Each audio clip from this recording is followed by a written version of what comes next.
നമ്മളിന്നൊരു day in my ലൈഫാണ് എടുക്കുന്നത്. അതായത് ഈവനിങ് ഡേ ഇൻ മൈ അല്ല, ഈവനിങ് ഇൻ മൈ ലൈഫാണ് എടുക്കുന്നത്. ബൈ 4 o'clock ഞാൻ ബേബി സിറ്റിങ്ങിൽ നിന്ന് കുഞ്ഞിനെ എടുക്കും. ഓക്കെ, ഒരു 4 o'clock ആകുമ്പം കുഞ്ഞിനെ ബേബി സിറ്റിങ്ങിൽ നിന്ന് എടുക്കും.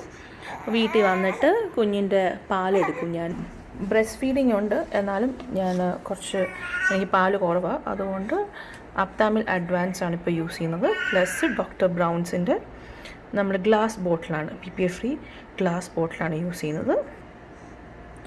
ആദ്യം 120 ml വെള്ളം ഒഴിക്കും. ഞാൻ ബോട്ടിൽ വാട്ടറാണ് യൂസ് ചെയ്യുന്നത്.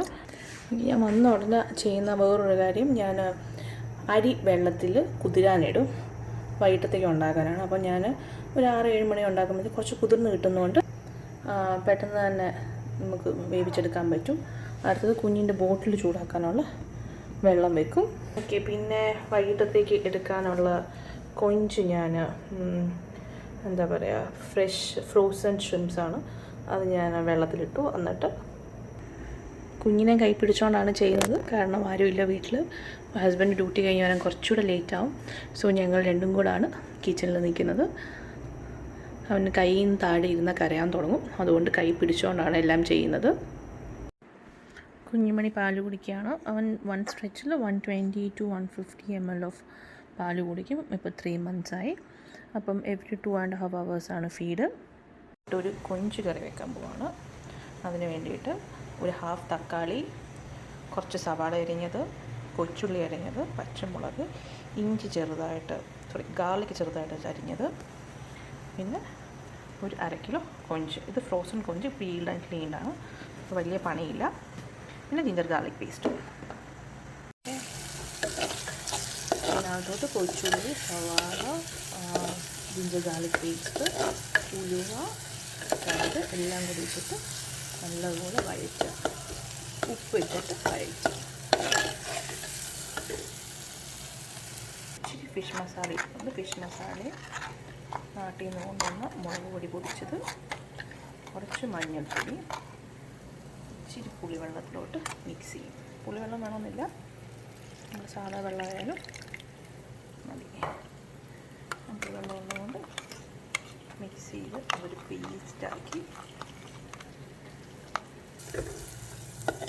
ഇത് പേസ്റ്റ് ഇട്ടിട്ട് അതിൻ്റെ പച്ചമണം മാറുന്നവരെ നല്ലതുപോലെ ഇളക്കും.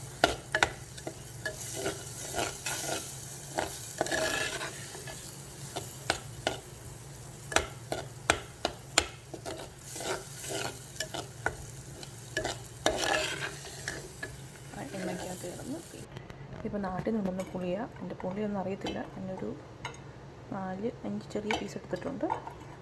പുളിയെല്ലാം ഇറങ്ങി കഴിഞ്ഞിട്ട് പുളി നമ്മളെടുത്ത് മാറ്റും. നമ്മുടെ കറിക്ക് നല്ലപോലെ ഇരിയും പുളി അത്യാവശ്യമാണ്. പുളിവെള്ളം ഒഴിച്ച് ഒന്ന് തിളപ്പിക്കാൻ വെക്കുക ഹൈ ഫ്ലെയിമിൽ. അത് തിളയ്ക്കുമ്പോഴത്തേക്ക് തേങ്ങയ്ക്കകത്തോട്ട് ഒരു കൊച്ചുള്ളിയും ഒരു ഗാർലിക്കും കൂട്ടി അരച്ചെടുക്കാം.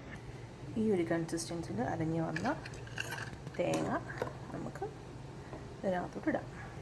ഇനി ഇതൊരു ഹൈ ഫ്ലെയിമിൽ കിടന്ന് വേവട്ടെ ഒരു 10 മിനിറ്റ്. നമ്മുടെ ചെമ്മീൻ കറിയായിട്ടുണ്ട്. അത് തേങ്ങ അരച്ച് ഒരു ഇച്ചിരി കോക്കനട്ട് ഓയിലും കൂടെ ഒഴിച്ചിട്ട് ഓഫ് ചെയ്യുക. ഇനി ഇത് അടച്ച് വെക്കുക.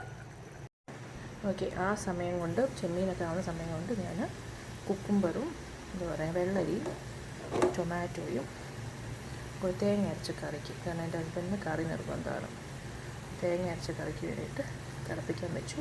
എന്നിട്ട് ഞാനിത് അരച്ചെടുക്കുന്നത്, കാരണം കഷ്ണം കടിക്കുന്ന ഇഷ്ടമല്ല. നമ്മളത് കംപ്ലീറ്റ്ലി മിക്സിക്കകത്തിട്ട് അരയ്ക്കും. ഇനി അടുത്ത് ഉണ്ടാക്കാൻ പോകുന്നത് നമ്മുടെ കോവയ്ക്ക മെഴുക്കുരട്ടി. കോവയ്ക്കയും പുള്ളിക്ക് ഭയങ്കര ഇഷ്ടമുള്ള സാധനമാണ്.